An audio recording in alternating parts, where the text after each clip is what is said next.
Next up is Neil Dominy, NRCS.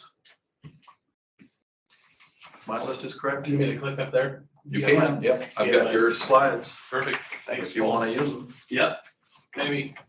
Otherwise, I can put them to use. And speaking of that, Tom, can you send your slides? You had some interesting ones on the Great Plains and the history of our partners. Yeah, I was planning to send those to Bart. Perfect, thank you. Well, thank you, everybody. Thanks, Paul, for asking me to come over and say a few words. It's been a while since I've been over at the CSU meeting. So I think last time was an in-person meeting. And I remember a lot of colleagues across the university that were here in person and other universities as well. So my presentation is a little bit on the pitch of kind of how we interact with the university, in particular here locally with the University of Nebraska-Lincoln. I know there's others online from FPAC, which has our national perspective. They maybe will chip in more on the broad national perspective, but just looking at kind of here locally. So NRCS, if you don't know, is a voluntary conservation department within the USDA. So we work with private landowners on conservation solutions. So we're a bit unique that we're not targeting federal land. We are targeting working with private landowners.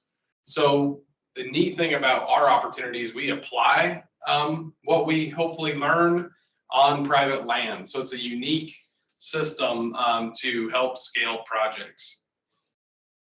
This slide here is just contact information. My name's here, Neil Dominy.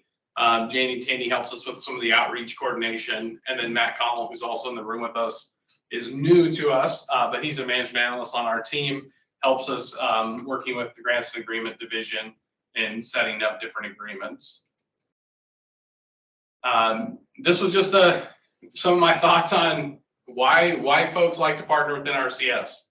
So you can see here, partnering supports the voluntary approach. I don't mean to interrupt, Neil, but we are not seeing your presentation remotely. Well, those in the room get it. I'm just teasing. It's on its way, maybe. I think you have to share screen. Sorry. No, you're good. Thanks for stopping me before I got too far.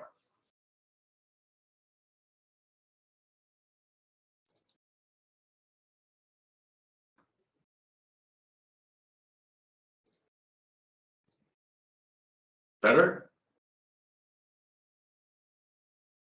Can you see it now?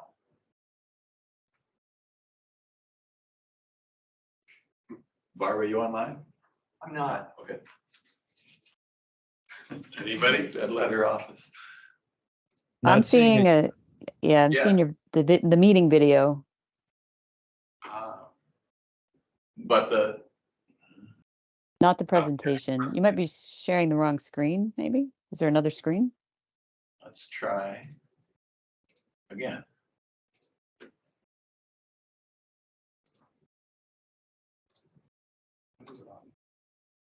This computer is not the best. It's set up as bad. There we go. Oh, yes. All right. Thank you. It is a very deluxe presentation. I would hate for you all not to have a chance to see this. So it's got lots of color and excitement. But anyway, so referring back to the PowerPoint, here's some of the reasons why partners, organizations look to NRCS when we're thinking about partnering and what we have to offer. As I said, this slide deck is a bit about Nebraska, so you'll see the word Nebraska in it. Our intent here is just to make sure people know who we are. What do partnerships bring to NRCS? Kind of the other side of it. Increase capacity to achieve the NRCS mission, expand where we have gaps, and then ultimately to reach more people. So we realize through our partners, we have the opportunity to see more people, visit more people, different walks of life, all those opportunities out there when we work with partners. A few highlights here from the CSU. The way we've utilized the CSU in the past, it is we work with the University of Nebraska-Lincoln in particular, Iowa State as well, kind of on a first name basis with a lot of different professors. So we're mutually working together in the field, in events, and sometimes we just fall on an opportunity to work together. And the CSU has provided a vehicle for us to carry our mission together and carry it on. So it's kind of a unique, we don't put a whole bunch of money in the system with, I'm talking from a state of Nebraska NRCS approach. It's more of we have an opportunity as we find ways to work together through relationships and communication with the university. One thing that is a barrier sometimes when we try to work with universities is the indirect costs. I'm sure everyone here on the call understands that. So with the CSU, at least in my work, capped at 10, it's an easy discussion of what we're going to do with indirect.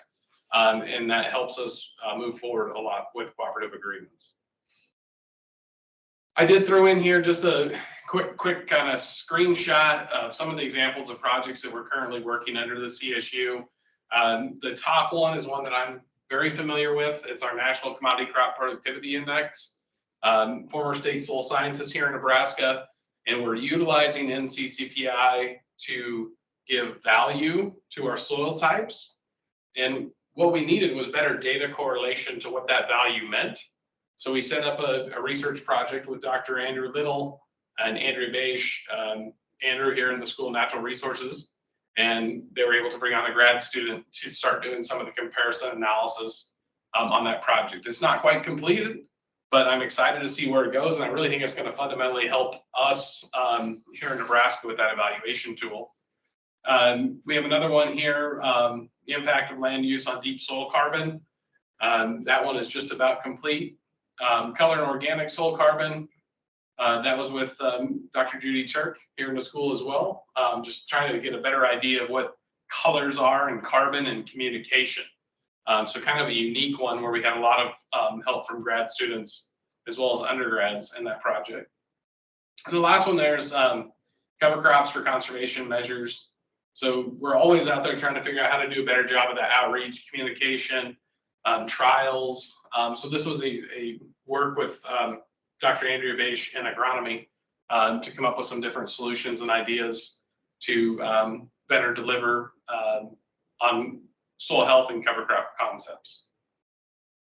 I did want to throw in there just a little bit. I didn't know, why I have the My Conservation Innovation grants for the, the faculty and professors out there to think about. We generally have competitions open for different periods of time. It's always best way to stay in contact is through the Conservation Innovation Grant website to know when opportunities do come up. They're fairly quick when they get posted, so pay attention. Your local state NRCS folks, partnership team would know when these when they're active and when they're not. And lastly, here in Nebraska, I know several other states have conservation collaboration agreement announcements or notice of funding opportunities. We should have one here in Nebraska. It's been sent up to our grants and agreement division for approval and dissemination. Hopefully mid-March, it'll come out. But it's an opportunity for us to find unique ways to collaborate with folks in the conservation world.